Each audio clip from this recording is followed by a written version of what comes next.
खेड तालुक्याच्या पश्चिम भागात एसटी बसच्या अपघाताचे सत्र सुरूच आहे। सोमवारी दिनांक 29 सप्टेंबर 2025 रोजी सकाळी 8:30 वाजण्याच्या सुमारास कडूस गावाजवळ कडूस कोहिंडे बुद्रुक रस्त्यावर खरपूड एसटी बसचा अपघात झाला।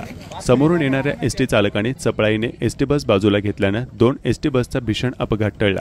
केवळ नशीब बलवत्तर होते म्हणून या अपघातामध्ये कुठलीही जीवितहानी झाली नाही।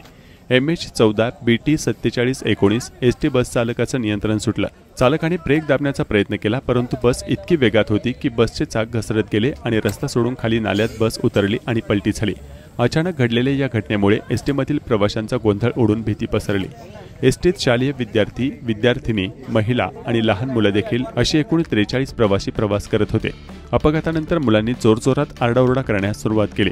त्यांचा आवाज ऐकून परिसरातील नागरिकांनी घटनास्थळी धाव घेऊन प्रवाशांना आपत्कालीन मार्ग व ड्रायव्हर बाजूकडच्या दरवाजातून बाहेर काढले तर काही प्रवासी खिडकीतून बाहेर पडले। बसलोय कोहिंड्यापासून बस एवढी फास्ट आहे आणि इथं तुम्हाला दिसतंय मरता मरता बसले आम्ही आणि एकदा नाही अनेकदा ह्यांची एवढे स्पीडने चालवतात हे ड्रायव्हर, खूप म्हणजे खूप जास्त स्पीड आणि हे खूप वेळा झालेले आहेत असे सीन। असं नाही की हे आजच झाले, आज सकाळ सकाळ आम्ही कॉलेजचे एक्झाम फॉर्म भरायला चाललोय आणि हा सीन झालाय।